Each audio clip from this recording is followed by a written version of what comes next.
بسم اللہ الرحمن الرحیم۔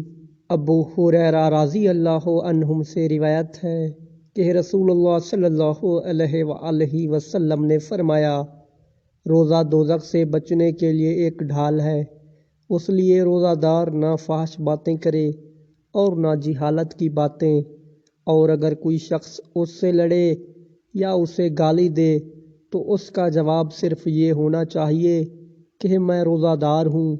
یہ الفاظ 2 مرتبہ کہہ دے، اس ذات کی قسم جس کے ہاتھ میں میری جان ہے، روزہ دار کے منہ کی بو اللہ کے نزدیک کستوری کی خوشبو سے بھی زیادہ پسندیدہ اور پاکیزہ ہے۔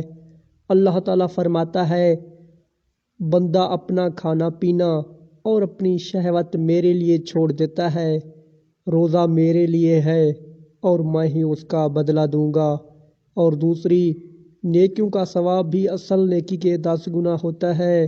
صحیح بخاری حدیث نمبر 1894۔ اللہ تعالیٰ سے دعا ہے کہ اللہ تعالیٰ ہمیں اس پیاری سی حدیث پر عمل کرنے کی توفیق عطا فرمائے، آمین۔